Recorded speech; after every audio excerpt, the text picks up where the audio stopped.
Hey everyone, Eric Watson here, freelance writer, player of games, writer of words, recorder of videos, and tabletop role-playing aficionado. Welcome to another DM's Guild review, my written and video view series where we take a look at the adventures and supplemental material at the Dungeon Masters Guild website. With this video, I'll be reviewing the one-shot adventure Dread of the Ice Devil, designed by Christopher Waples for Dungeons & Dragons 5th edition. A review copy has been provided for the purposes of this review. If you enjoy my videos, consider using my affiliate links for your online shopping and supporting me via patreon.com/roguewatson. Shoutouts to Platinum patrons Joe, Will, Tiny Dancer, Manuel, Wizard, Princess, Christopher, Star Loverly, Thomas, and Eldugs92.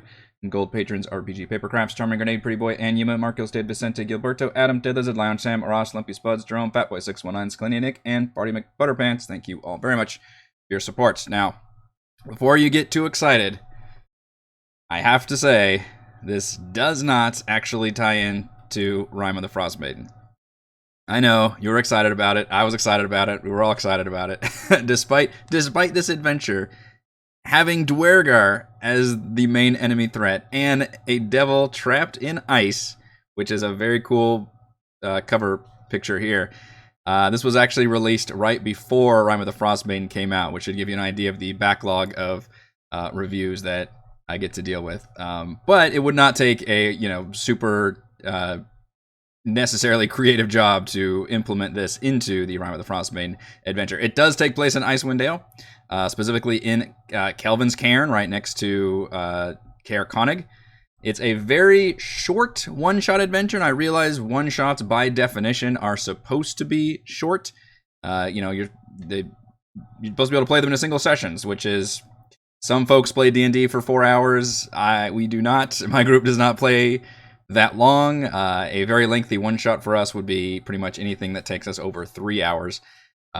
It's combat heavy, and I feel like it could have used a bit more content that wasn't combat, because combat is what's going to add to your time the most. And I realize D&D is primarily a combat simulator with RPG elements tacked onto it, story and role-playing and things, but primarily combat. So I'm okay with adventures being more combat heavy.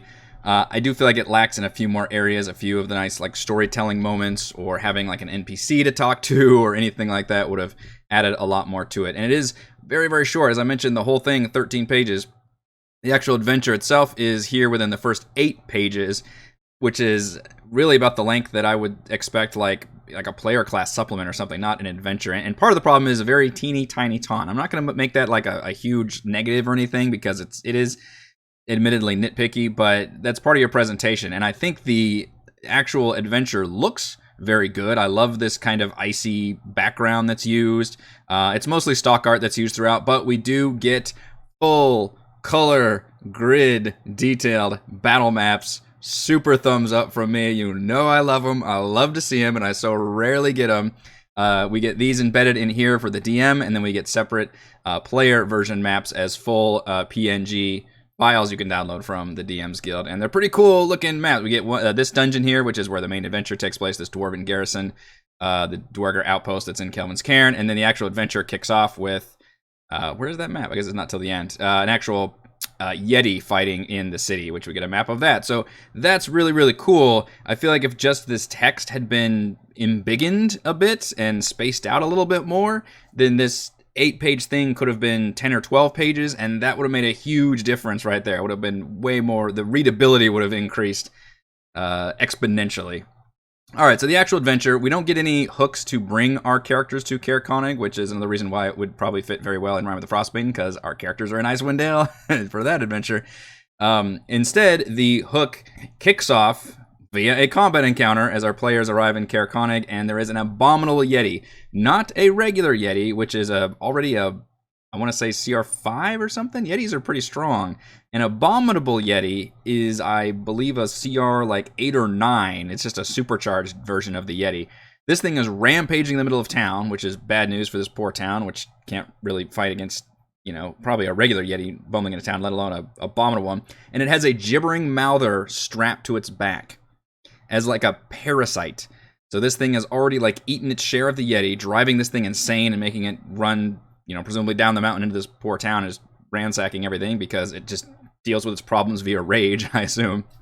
And the way the combat encounter occurs, the players, the Mouther can't use its bite attack because it's literally clamped onto the Yeti, but it can use its gibbering ability, which I forget what that does, but it's like an ongoing, I think, effect where players have to make a wisdom save, and it can do its like spittle attack. So you've got like 2 enemies fighting each other, which is a pretty hard fight. However, I'm cool with this because presumably the players are fully rested. Don't spin this on them as they come back from, excursion. Instead, have that be they're coming from one town to another. They're fully rested. This is a giant fight in the middle of the town, which is pretty crazy. There is pretty much the one NPC the players can talk to, this big Goliath called Thaladred.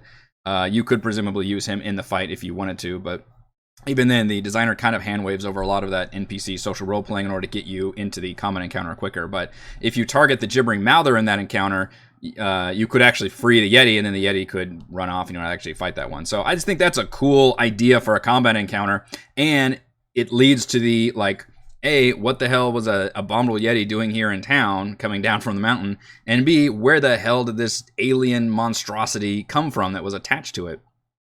And you have to go investigate. That's what the town, or the hires you go do. And you make your way up to Kelvin's Cairn. And the other cool thing this adventure does is this mountain mishap table. So it's not really a skill challenge, and I get that there's a lot of very divisive, polarizing thoughts on skill challenges, how they work, how it kind of is too mechanical or gamifies things versus just rolling checks. And I get all the different arguments that are associated with that. What this does is, instead of making it a single skill challenge event, instead the DM rolls a d12 and that executes different events that the players have to deal with, and they're supposed to do it via certain checks. The one thing I would have liked to see here is if they were given different options. For example, one of them is like, you come across wolves, you have to make a stealth check to get past the wolves. Now, this doesn't lead to a combat encounter if you fail. Instead, you just take damage as if it were a trap, which I like this idea a lot. What I don't like seeing is when it's just travel and it's like, hey, here's a table of random encounters, you fight 3d6 wolves. I don't like that because it just adds to the time, and especially with a one-shot, like, time is against you, and that random encounter isn't going to do anything. It's going to eat up your resources, but it's going to take so much time in the process, versus I like the ones that cause you to make checks, and then if you fail, you're taking damage, or you're accruing exhaustion, or you're using spell slots, which all of these things, and I would allow the players for sure, if they didn't want to use stealth, for example, they wanted to use some other ability, as long as it was just some skill check, or if they wanted to spend a spell slot, I would let that happen for sure. And just if they fail, then they suffer the damage. It's not a combat fight. You can fend them off, but you just take that amount of damage. Or there's, scaling a cliff, or just surviving the night when the temperature gets really low and cold. It's a really good table that, frankly, you could definitely use for any kind of mountain excursion in Rime of the Frostmaiden as well, just exploring Icewind Dale. I believe the rules are that you need 3 successes, and if you fail more than 2 of them, you start accruing exhaustion, which can be a big penalty, and I believe you can keep accruing failures and keep getting exhaustion, which could be pretty bad. And a roll from 10 to 12, you just consider an auto success. So I think that's a really cool table and a really neat idea to kind of montage the travel experience without bogging the players down with combat, because we've got plenty of combat in this dungeon. So you make your way up Kelvin's Cairn, which there's a little cool handout map that's included right here. A little map they give you to go up there. And this doesn't have anything to do with, again, the Kelvin's Cairn adventure in Rime of the Frostmaiden, because this predates all that. Instead, we have this kind of dwarven outpost that you make your way to. It's currently occupied by Dwergar, a Dwergar, I think she's a warlock named Gamira Icebound, which is a cool name. And she is trying to free this giant ice devil who is trapped in a block of ice, which is a really cool map right here. So the opening room is just a bunch of Dwergar that are in, round tables. There's a neat part where there's a invisible mine master kind of waiting in the wings to spring the trap, and he's already spot. If the players are trying to ambush them, then the Dwergar end up ambushing the players, which is a cool twist. And there's, I believe, fire methods hidden in the flaming braziers, which is a neat twist. And then in room number 4, there's a hidden portrait that the players can kind of solve a little mini puzzle, basically it's an investigation check. Open this portrait that opens up this snowy room in the middle where they fight this cool, hilarious, like, ice beholder. It's not quite a beholder, because beholders are like CR 12 or 13 or something. But it is definitely stronger than a spectator, which is the small CR3. Look at me trying to pull all these CRs without doing my research, but I'm trying to remember. I think CR3, I want to say, for a spectator. It's somewhere between there. The actual stat block is right here with a CR5. So there you go, 100 hit points. It's got some eye rays, some cool cold abilities though. You could definitely use this in Rime of the Frostbane. It's got obviously Cold Ray, a Snow Disintegration Ray, which is just a flavored version of that. But instead of having the anti-magic cone, it has a cold cone, which is not the same thing as a cone of cold. It just makes them vulnerable to cold damage in its little eye radius. That's a really neat little mini boss fight. Its name is Icy, and it uses a bunch of ice and cold puns, which is awesome. I think beholders are very fun creatures because of that. Anybody who's watched my Tomb of Annihilation segment where I got to roleplay as a beholder boss was absolutely fantastic. I loved that entire encounter. My only problem with this one is that is an entirely optional boss fight that you have to solve an optional puzzle to even get to, and there's nothing in that room of consequence, which seems insane to me. Like, you just fought this fairly challenging fight, and like the door closes behind them and everything, and it's kind of a surprise where the floating orb where the players think it was like a treasure becomes like the beholder, and you're not gonna give them anything for that? Like, that's nuts. Like, there should be something there. Notice how all of these different common encounters do have the APL adjustments, which I always like to see in pretty much any adventure, where if the players are weaker than the average level 5, then you can take out, reduce hit points or remove a certain amount of enemies, or if they're stronger, then you can add different kinds of enemies or give the enemies new actions or something. So that's always nice to see for all these combat encounters. Number 3 just has prisoners in it, which is unfortunately another misstep for the adventure because there's no interaction with these prisoners whatsoever. You can't talk to them. They've all been like stupefied. And if you free them, they just make their way towards the final ritual area. But it's never explained like what they need these prisoners for, unless, I don't think I missed anything. I think it was 8 pages long. But there's no like, why do we have prisoners? Did we need them to make this? There's no like prisoners in the ritual chamber that she's in the middle of completing. So I was kind of confused about all that and just seemed like a misstep, because one of the ways you can help expand any dungeon is by including rescuable NPCs that the players can then interact with and learn what's going on. And they technically have that where they can rescue NPCs, but they can't talk to them. They don't know anything, and their behavior is strange. And I have no idea why there's prisoners here to begin with. So it just brings up a whole bunch of new questions, basically. And if you notice the way this dungeon is designed, you could theoretically go to the first room. Your entrance is on the lower right here. You could theoretically make your way into this first room, fight the Dwargar and those fire mephits, and then just go around and go to the final room, which is on the left side with the arcane circle. So it's very short, and the way it's constructed, you could beeline to the boss room far too early. And I like non-linear dungeons where you can kind of explore at your own pace, but I always like it when they kind of gate the boss room a little bit, so you require the players to at least see a certain amount of things or learn more about the dungeon, or at least put it further away so the players have to interact with more. Because 9 times out of 10, once you fight the big boss fight of the dungeon, it just doesn't make sense to explore the dungeon anymore. Like, you've done, the narrative is kind of completed, everything else is kind of falling action. You want that to be the final room in theory, and in this case, it's so short, and the fact that you can make your way, it'd be one thing if you had to fight that beholder fight before, but I believe the way it's design, unless I'm missing like a hidden tunnel under here, which it did not explain that, it looks like you can just easily make your way around and get to that final boss fight. I do like that final encounter though. There is the Dwargar Warlock, which is Gamera, is summoning or completing a ritual. There's a neat little flavor text about how like the colors change, like the lights and things as she's working. The players only have a certain amount of rounds before she completes her ritual and frees the Ice Devil, which, if you do that, that's a CR. Again, I got to pull out a CR. I want to say 14. Somebody in the comments is going to check me to see how effective I was on this. Only because I recently had to look up Ice Devil. We fought one in our current campaign, our high-level campaign, which means Ice Devils are high level. They're 14 or 15. That thing comes out, you're pretty screwed at level 5. The circle that you see is actually a magic circle protected by multiple Dwargar cultists who do not engage the party, and neither does she. She's using all of her actions to free the Ice Devil. The cultists are using their actions to keep this circle together, and then there are some other enemies, namely, a Dwargar Hammerer, Screamer, and a Bearded Devil. This does use creatures from Mordenkainen's, I believe, and it says, or no, Tomb of Foes. Oh yeah, Mordenkainen's Tomb of Foes.